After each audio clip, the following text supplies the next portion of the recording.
চম্পাহাটিতে বাজি কারখানায় বিস্ফোরণের ঘটনায় মৃত বেড়ে ৩। পিয়ারলেস হাসপাতালে আরও ২ আহতের মৃত্যু হয়েছে।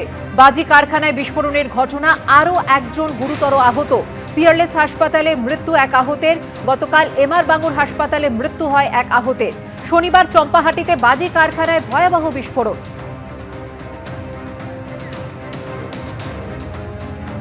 বাজি কারখানায় বিস্ফোরণের ঘটনায় মৃত বেড়ে ৩। পিয়ারলেস হাসপাতালে আরও ২ আহতের মৃত্যু হয়েছে। বাজি কারখানায় শনিবারই ঘটে এই ভয়াবহ বিস্ফোরণের ঘটনা, আরও একজন গুরুতর আহত। আইপ্যাক তল্লাশি কাণ্ডে ডাকাতির পাশাপাশি ইডির দায়ের করা জোড়া মামলায় উঠে এসেছে অস্ত্রের প্রসঙ্গ। পিটিশনে কেন্দ্রীয় তদন্তকারী সংস্থার দাবি, তল্লাশির সময় যে পুলিশ কর্তারা আবাসনে প্রবেশ করেছিলেন তাদের কাছে পিস্তল, রাইফেল সহ আগ্নেয়াস্ত্র ছিল। মৃত্যু ঘটানোর প্রস্তুতি, আঘাত বা আটক করা অথবা মৃত্যু বা আঘাতের ভয় দেখানোর প্রস্তুতি নিয়েই চুরির মতো অপরাধ সংগঠিত করা হয়েছিল। আইপ্যাক তল্লাশি কাণ্ডে সোমবার সুপ্রিম কোর্টে জোড়া মামলা দায়ের করেছে ইডি। আর এখানে ডাকাতির অভিযোগের পাশাপাশি ইডির পিটিশনে রয়েছে অস্ত্রের প্রসঙ্গ। উঠে এসেছে তল্লাশির জায়গায় পিস্তল, রাইফেল নিয়ে ঢুকে পড়ার অভিযোগ। পিটিশনের ডি নম্বর পাতার ২ নম্বর পয়েন্টে তার বর্ণনা দিয়েছেন ইডির আইনজীবী। রাজনৈতিক দস্যুবৃত্তি করতেই তো ইডির মতো লেঠেল বাহিনী পাঠিয়েছিল বিজেপি। তৃণমূলের তথ্য ভান্ডার লুট করতে তো বাহিনীর নামে, কেন্দ্রীয় এজেন্সির নামে লেঠেল বাহিনী পাঠিয়েছিল। এখন বাংলার বাঘিনী মমতা বন্দ্যোপাধ্যায় একা দাঁড়িয়ে বিজেপির লেঠেল বাহিনী তার সামনে নিজের দলের তথ্য ভান্ডারকে রক্ষা করেছেন। সেটা সামলাতে না পেরে এই ধরনের গল্প গুজব করতে গেছে ওই ৫৬ ইঞ্চির লোকজন।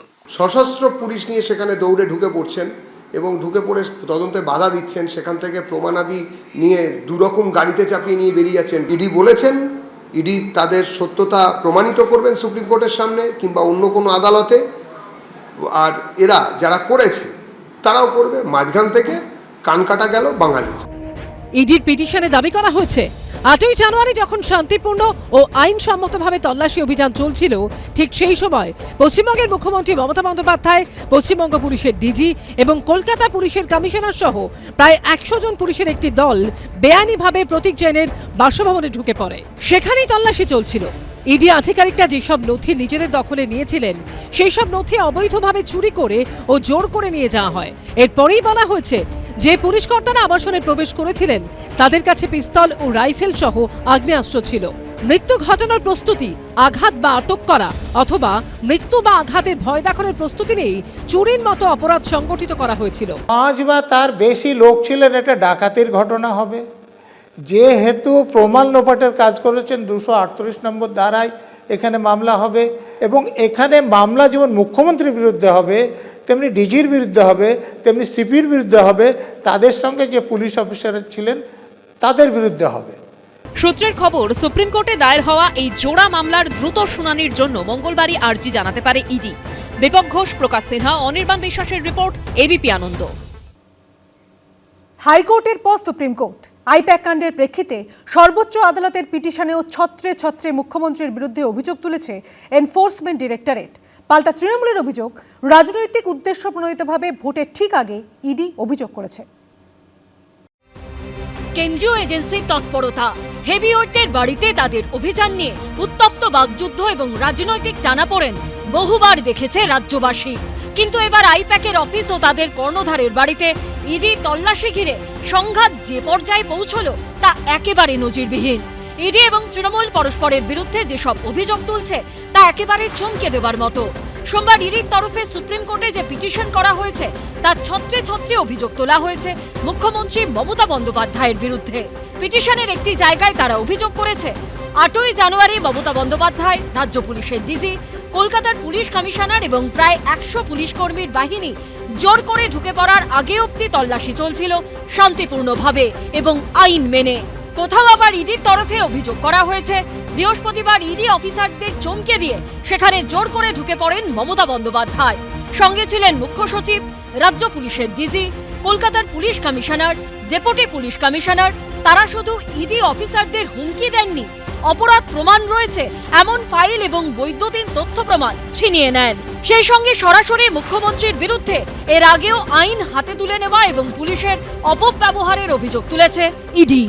সুপ্রিম কোর্টের পিটিশনে ইডির তরফে অভিযোগ করা হয়েছে অপরাধ সংগঠিত করার পর মুখ্যমন্ত্রী এবং তার নির্দেশে পুলিশ কর্তারা কেন্দ্রীয় এজেন্সি ও তার অফিসারদের বিরুদ্ধে একাধিক এফআইআর দায়ের করেছে।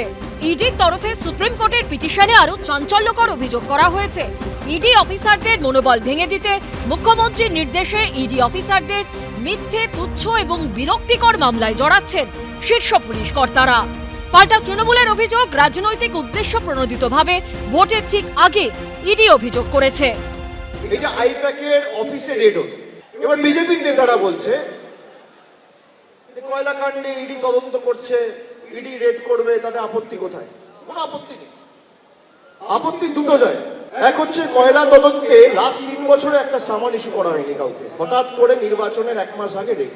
আর 2 নম্বর আপত্তি হচ্ছে আইপ্যাকের 3 জন ডাইরেক্টর, কোম্পানির উপর রেড হলে 3টে ডাইরেক্টরের উপর রেড হবে। একজন দিল্লিতে কাজ করছে, একজন তামিলনাড়ুতে কাজ করছে, একজন বাংলায় কাজ করছে। খালি বাংলায় রেড হবে কেন? আইপ্যাকের চেন্নাইতে অফিস আছে, আইপ্যাকের দিল্লিতে অফিস আছে, আইপ্যাকের কলকাতায় অফিস আছে। খালি কলকাতায় রেড কেন? দিল্লিতে রেড নয় কেন? হায়দ্রাবাদে আইপ্যাকের অফিস আছে, সেখানে রেড নয় কেন? কেন?